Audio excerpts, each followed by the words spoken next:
Hello, everybody. So today I just wanted to do very quick ratio analysis on what would happen if HIMS had 15 million subscribers. And I want to do that rather than summarizing the call, because a lot of the questions on the call were, kind of boring. Like, say, the typical question is like, what's the share of people who use HSA to pay for HIMS, or things like that. Very short term. Many of the questions on the call were very short term. I want to be a counterweight, and I want to build on the vision that Dudum has put forward multiple times in the call.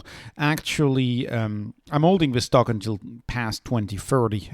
This is a stock that is so cheap that I don't anticipate me selling it because it gets expensive anytime soon. And so if you're holding also until 2030, this video is for us.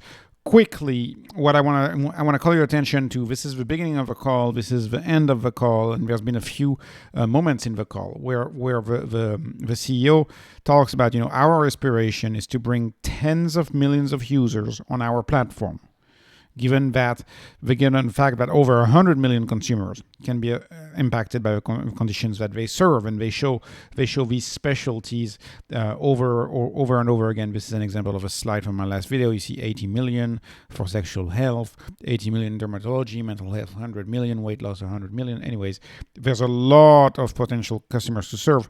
10 to 15 million is not far-fetched. And he goes again here saying that over time, we view a pathway to get to tens of millions of subscribers. And that pathway is having a mass market.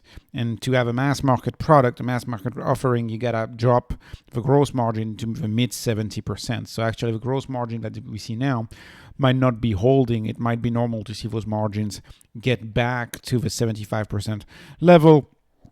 At the same time, the marketing spend, which is their main expense right now. I mean, over than cost of goods sold, their main expense is marketing spend. They see that lowering in the 30 to 35% range. So if you have a 75% gross margin, 35% roughly of marketing, you can see how we can get in an EBITDA margin of between 20 and 30%. And I'm going to be using that at 25% in my calculation.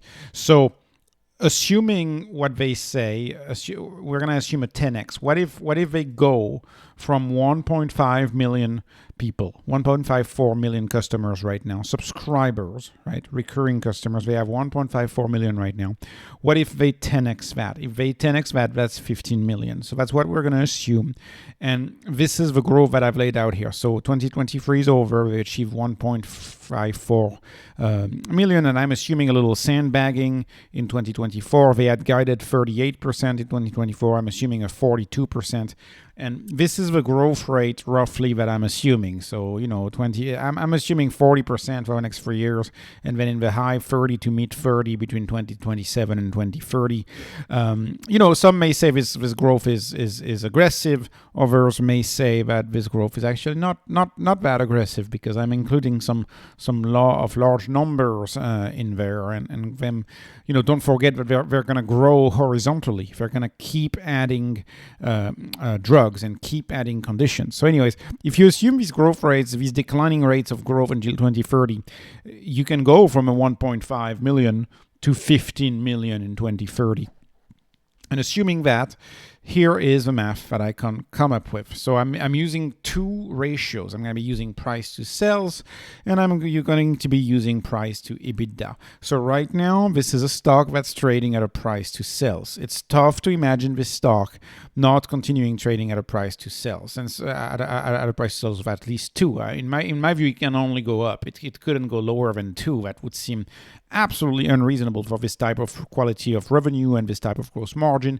But anyways, if you look at total revenue, assuming that growth rate, assuming the dollar in revenue per user, which is right now $53 a month, assuming that increases about 5% each year, this is the total revenue that I get. So today, roughly, if you annualize that, roughly $1 billion today in revenue, scaling to 10 billion by 2030, and you can see we can expect perhaps 1.4, 1.5 billion next year, and then 1.9 billion, 2.9 billion, 3.9 billion, 5.7 billion, 7.6 billion. It goes really fast. It grows quickly, very fast. And then you assume a price to sales ratio that remains constant as a 2. So you're getting between a 2 billion market gap to a 21, almost 22 billion market gap. And so if the market cap jumps to 22 billion, right now the market cap is 2.2 billion, so that would be a 10x. Now, what if you had a price sales ratio of 4, which I think would be much more fair for a company like this? Keep in mind, recurring revenue, high margin. That would be a $43 billion market cap in 2030, 43 billion market cap in 2030. That'd be about a 22x from here, 21 to 22x from here by 2030. Mind-boggling numbers if they can achieve that growth. And once again, I am not the one who's imagining 10 million customers. I'm not dreaming. I'm reading what the CEO says. We want to bring tens of millions of users here and here. I'm just reusing what the CEO says. Over time, we see a pathway to get to tens of millions of subscribers. That's all I'm reusing. If we get to 10 million, these are the numbers, and I wouldn't be surprised to see this company be between a 20 and a $40 billion market cap company. Right now, it's 2.2 billion. Right now, this company is very cheap. Now, if I use price to EBITDA, and price to EBITDA in a way is a great metric because they've guided that to us at mid 25. So I'm using 25%, but between 20 and 30. So using 25% EBITDA. So same here, you take the revenue, you multiply it by the EBITDA. You can see this is a company that could get to $2.7 billion of EBITDA by 2030. If you do 8x on that EBITDA, that's 21 billion. If you do, and that's random, by the way. I got to that number randomly being the same here, which is quite interesting, but I got that same. These are the same numbers. I don't know how it ended up this way. And then it's a 12x. If I do a 12x, then I get 32 billion. Now you might be wondering why I'm using these ratios, where I'm using the 8x to the 12x. To be honest, to be frank, this ratio comes from CVS. I'm using the ratio of pharmacies, and pharmacies appear to be trading in general between 8x and 12x. That's the reason why I'm using that ratio. I'm being very pessimistic here. I'm not being optimistic at all. I think the ratio could be much higher for a company like HIMSS. But assuming 8x to a 12x, that would be a ratio right on the price to EBITDA. That would be in 2030 between 21 billion to 32 billion, which would be a 10x to a 15x from here. So this is a bold assumption, assuming 15 million subscribers in 2030. Not denying that, but the CEO is bold, and the call was great, and this company keeps beating quarter after quarter after quarter, and they keep expanding. So I wouldn't rule it out that it could get into the tens of millions. I could have been bolder, and what if I had told you that this company had 20 million subscribers?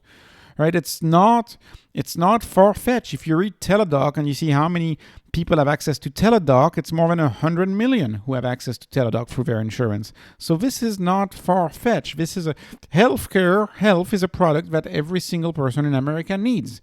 And I'm not even including international expansion in the UK right now and in Europe, perhaps later down the road. I'm excluding a lot of things. I'm excited about the potential of this company and very happy to own it. Anyways, this was not investment advice, no financial advice.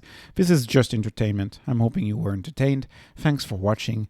I appreciate your likes. I appreciate your subscribes. Have a wonderful day.